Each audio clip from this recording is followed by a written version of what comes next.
Back to guided reading, lesson 15. We're going to continue with the story Cole's Kingdom. In our last lesson, Cole said to the king that he wanted to return back to our world, but he gave the king the magical seal, that golden artifact.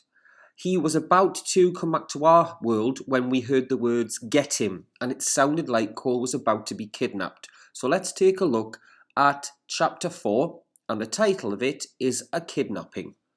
Cole was tossed up and down on the splintery wood and, with his hands and legs tied and a sack covering his head, it was all he could do not to slide about like spilled fruit. He was going to feel sore after this journey. We didn't need to tie him up. We did. What if he escaped? Maybe if we just explained. Explained what? So that sounds to me like the kidnappers are disagreeing.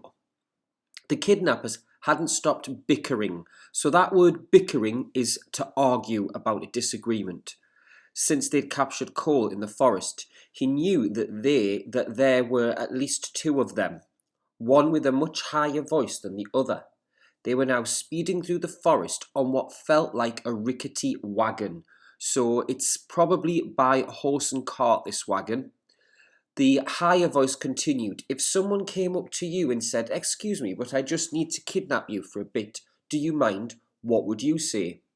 "I wouldn't say anything. I'd run," replied the lower voice. "Exactly. And then we'd be no closer to the seal." So it sounds like the kidnappers were trying to get the seal. And there's a picture of the seal there, this magical artifact. Cole grunted as the wagon bounced over a jagged rock, throwing him up in the air. With his back sore and his head throbbing, Cole tried to make sense of what he was hearing. They were after the seal of Furlin, but Cole had entrusted it to the king, so that it could be kept safe in his marble palace on the mountain top, where it belonged. Should he tell the kidnappers? "Careful how you go, Piog. We need the Elseworlder alive." Remember, the Elseworlder is Cole. "You keep distracting me," he complained. "I could take over if you like." "I'm fine, Mika. Stop telling me what to do." Cole's mind was racing.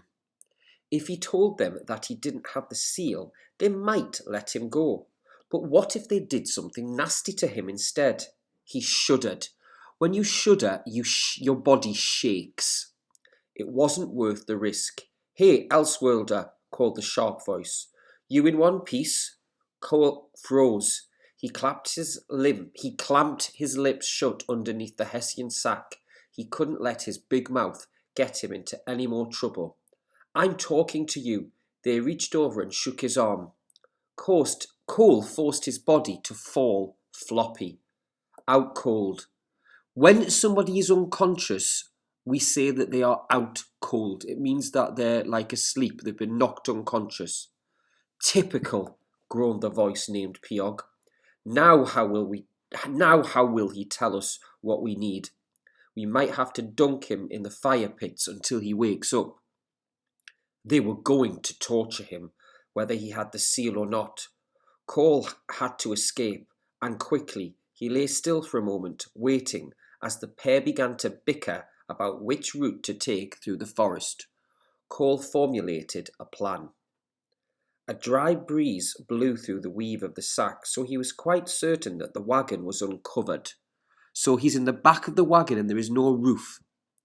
He could simply throw himself over the side, but the kidnappers would be on him in seconds.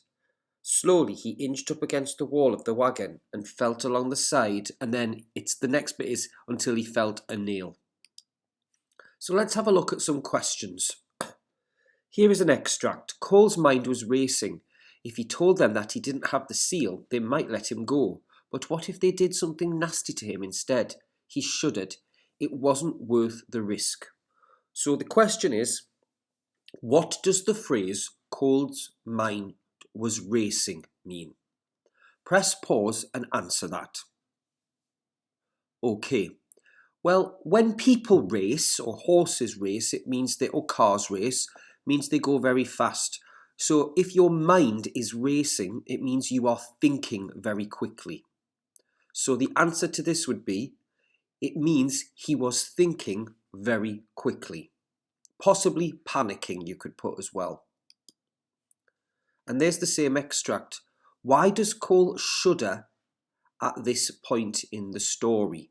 So read that again on screen, press pause and answer why he shudders. Remember, shudder is when you shake. Okay, so when you shudder, if you look, it says, but what if they did something nasty to him instead? So he is imagining them hurting him, and it makes him shake with fear or shake with nervousness. So he shuddered because he's worried they will do something nasty to him, and it makes him feel nervous. Let's look at this next extract. They were going to torture him whether he had the seal or not. Cole had to escape, and quickly. He lay still for a moment, waiting, as the pair began to bicker about which route to take through the forest. Cole formulated a plan. Find and copy the word closest in meaning to argue. Press pause and then we'll go through it together. Okay, so the word that is closest in meaning to argue is bicker. And that is this word here. When you bicker with someone, you are arguing. So that's the end of today's guided reading lesson. I will see you next time in lesson 6.